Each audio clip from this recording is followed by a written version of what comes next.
Hello, welcome to day 10 of my 108-day commitment to create and communicate. I am down at Nanjizal Cove, one of my favorite places in the world, and I'm going to try something here so that you can see the hole in the rocks down there, and people are swimming as it's low tide. It's just such a beautiful, incredible, glorious, glorious day. And it's Sunday and people are out. People are out enjoying the sunshine, the beautiful temperatures. I noticed that there's even a boat out there filled with people. So this is just to give you an idea of the coast. Right around the coast, right around that promontory right there is Land's End. So here we are, Nanjizal Cove, my daily walk for the day.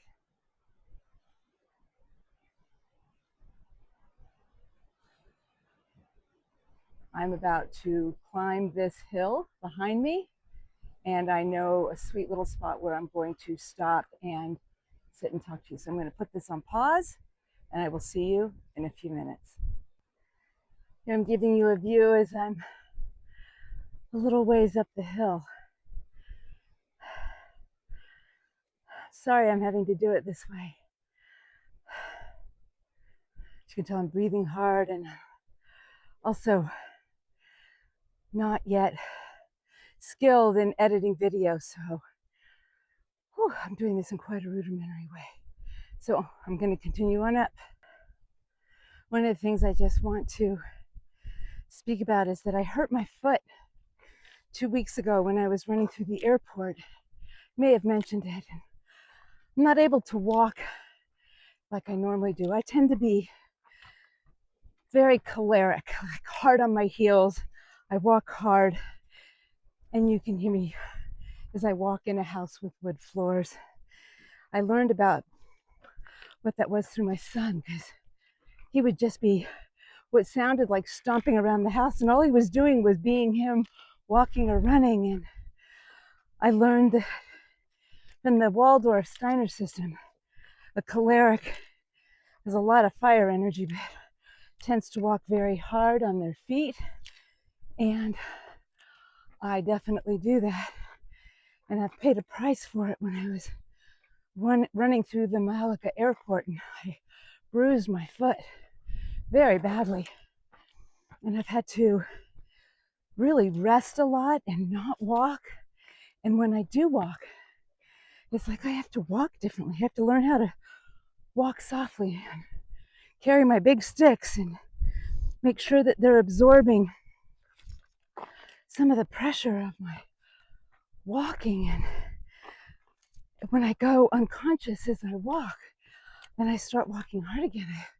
I immediately am made aware of my foot again, which is such a gift and also quite the challenge. So if pain is our teacher, I'm just asking, what is the gift in my learning how to walk differently in my life, to walk softly, to walk with more intention, to walk with more awareness? That must be something that's here for me, because every time I forget and I just walk out of habit and out of an automatic, I re-injure my foot. So, okay, I've got a little bit further to go, and then I'm going to put it on pause again.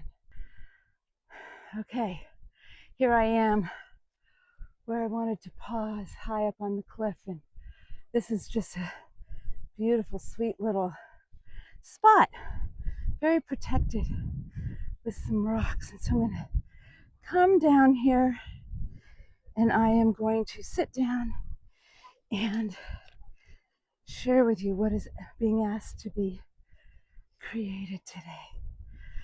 So here we are, and I just want to point out that in the distance, that right there is Carn Boel, and that is the outcropping of rocks that is where the Mary and Michael lines converge as they enter into England, into the UK, into Cornwall.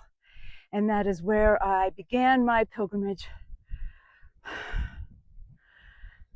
12 years ago, and I often go back to that point. It is considered to be a cliff sanctuary, and that's actually the perfect segue into what I want to share today. So one moment, please.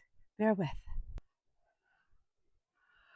So Carnley's Boel is, as I said, a cliff sanctuary. Some people have considered it a fort that was perhaps it was used for military purposes, but one of the people whose work I love about Penwith and its sacred sites is Paulden Jenkins, and I will link his website below. He's actually created a Google map of this area that is so filled with alignments, sacred sites, such a plethora of so much about the ancient history of Penwith that I actually can't use Google Maps down here because I can't see below all of what he's added to it. I will link that as well. It's an extraordinary place down here in so many ways. Yes. Anyway, what I want to talk about today and where sanctuary comes in is I experience when I say sanctuary, what do you feel? For me, it's a safe place, a place that is protected, is somehow it holds a space in which I can be safe and held. And that's the topic I was guided to talk about anyway. And then, of course, I'm guided down here and I get to share with you Carnley's Boel. So safety. Safety is so fundamental and paramount for us to thrive, for us to grow, for us to be willing to take risks and move forward. And I know I've been talking about that in terms of home and safety and having your back, having my back, and the gift of the lesson with being with the Black Madonna at Montserrat 2 weeks ago now. For me, safety is the foundation on which we can move forward, to create, to live fully, to open our hearts, to love. And because of that, it's like my fundamental practice, and it's now becoming one of my initial offerings. I'm on Tuesday the 12th, I will be starting a 3-week class, Embodied Safety, because without safety, we don't move, we don't choose, we freeze, and we try to keep everything the same, everything small, everything just so we control rather than create. And what I've realized in this week of creating here is that it's not that I don't feel afraid. Yeah, I have moments where I'm definitely anxious and nervous and even afraid. And I'm safe enough to feel that, to allow that, to be with myself being afraid. And fear is something I always used to react to. I even remember when somebody said something to me about, well, you need safety. And I thought there was something wrong with me. Like, wow, am I not strong enough? Am I too weak? That I actually need to feel safe.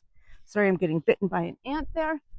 And what I realize is, no, I'm actually powerful enough to ask for, create, and generate safety. And yes, there's ways we can create safety outside of ourselves, but within that, safety has to come within first. We have to create a foundation, a ground of safety within our bodies so that we can then actually create that on the outside. And our external safety will only be as strong as the internal safety we create.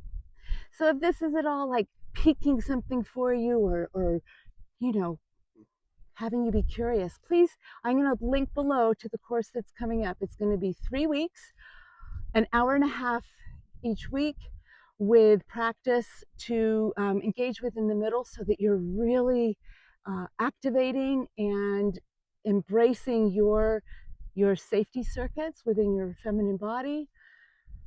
And it will be recorded for you to have those practices, for you to listen to the recordings for your practices in between, and to have them. And even if you can't make the class live, the recordings will be available. So embodied safety, I'll link it below. And how do you create sanctuary? Where is your safe place? Where do you experience safety in your body and in your life? So here's to sanctuary. So much love. I'll see you tomorrow.